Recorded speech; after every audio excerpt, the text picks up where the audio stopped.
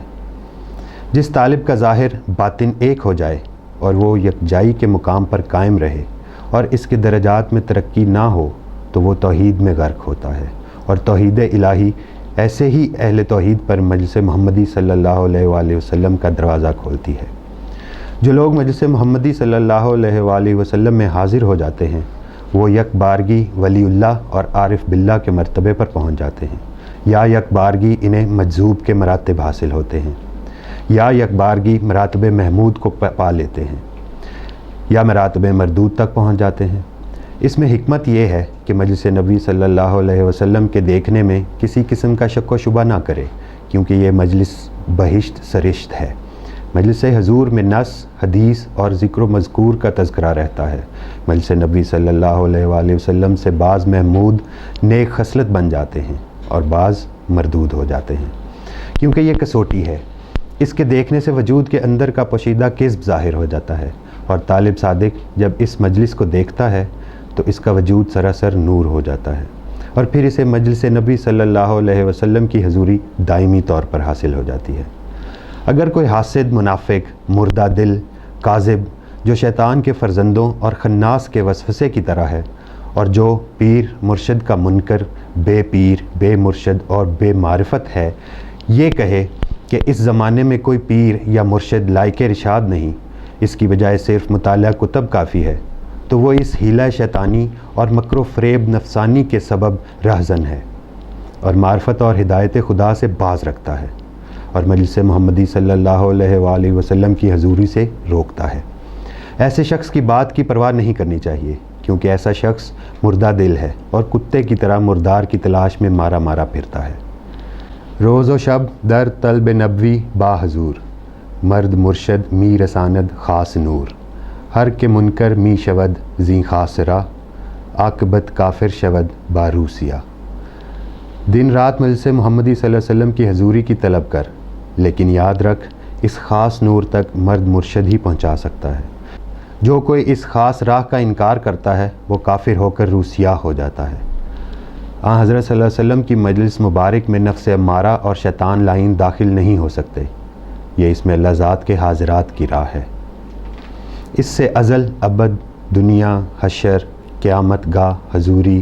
قرب الہی، دوزخ، بہشت اور حور و قصور کا تماشا دکھائی دیتا ہے۔ جان لے کہ اپنے اپنے مقام اور مرتبے کے لحاظ سے خاص مجلس محمدی صلی اللہ علیہ وسلم 9 مقامات پر منعقد ہوتی ہے۔ مقام ازل میں، مقام ابد میں، حرم مدینہ روضہ پاک میں، داخلی خانہ کعبہ یا حرم کعبہ یا میدان عرفات میں جہاں لبیک و دعائے حج قبول ہوتی ہے، عرش کے اوپر، مقام کعبہ قوسین میں، مقام بہشت میں جہاں سے اگر کچھ کھا پی لیا جائے عمر بھر نہ تو بھوک لگتی ہے اور نہ ہی نیند آتی ہے، مقام حوض کوثر پر جہاں حضور علیہ الصلوۃ والسلام کے دست مبارک سے شراباً طہورہ پی لیا جائے تو وجود پاک ہو جاتا ہے اور ترک و توکل و توحید و تجرید و تفرید اور توفیق الہی نصیب ہو جاتی ہے۔ دیدار انوار ربوبیت کی دید میں غرق ہونا ہے۔ جو طالب اپنی ہستی کو مٹا دیتا ہے وہ معرفت فقر کی انتہا کو پہنچ جاتا ہے۔ آپ رحمۃ اللہ علیہ اپنے پنجابی ابیات میں فرماتے ہیں، بے بسم اللہ اسم لادا اے وی گہنا بھارا ہو، نال شفاعت سرور عالم چھٹسی عالم سارا ہو، حدوں بے حد درود نبی نو جیندہ ایڈ پسارا ہو، میں قربان تنا تو باہو جنہ ملیا نبی سہارا ہو۔ بسم اللہ میں اسم اللہ ذات پوشیدہ ہے اور یہ وہ بھاری امانت ہے جس کو اٹھانے سے سوائے انسان کے ہر شے اور مخلوق نے عاجزی ظاہر کر دی تھی۔ یہ امانت ہمیں نبی اکرم صلی اللہ علیہ وسلم کے وسیلے سے نصیب ہوئی ہے اور آپ علیہ الصلوۃ والسلام کے لیے یہ کائنات آراستہ و پیراستہ کی گئی ہے۔ قیامت کے دن حضور علیہ الصلوۃ والسلام کی شفاعت سے ہی نجات حاصل ہوگی۔ حضور صلی اللہ علیہ وسلم پر لامحدود درود و سلام بھیجنا چاہیے کہ ہم ایسے صاحب عظمت و برکت نبی اور رحمت للعالمین کی امت میں سے ہیں۔ میں اس طالب مولا پر قربان جاؤں جس نے اپنی طلب صادق کی بنا پر اور مرشد کی مہربانی سے مجلس محمدی صلی اللہ علیہ وسلم کی حضوری حاصل کر لی۔ علامہ اقبال رحمۃ اللہ علیہ مجلس محمدی صلی اللہ علیہ وسلم کے بارے میں فرماتے ہیں، با مصطفیٰ با رساں خویش را کے دین ہمہ اوست، اگر با و نہ رسیدی تمام بولہ بھی است۔ تو محمد صلی اللہ علیہ وسلم یعنی مجلس محمدی صلی اللہ علیہ وآلہ وسلم تک خود کو پہنچا کہ حضور صلی اللہ علیہ وسلم ہی مکمل دین ہے۔ اگر تو ان مجلس محمدی تک نہیں پہنچتا تو تیرا سارا دین ابو لہب کا دین ہے۔ ناظرین، مجلس محمدی صلی اللہ علیہ وسلم باطن کا انتہائی اہم مقام ہے جس کو مکمل طور پر بیان نہیں کیا جا سکتا۔ یہ تو حق الیقین کی منزل ہے۔ اس کی حقیقت سے وہی واقف ہوتا ہے جو اسے پا لیتا ہے، کیونکہ مجلس محمدی صلی اللہ علیہ وسلم کی حضوری کے بعد ہی طالب لقاء الہی سے مشرف ہوتا ہے۔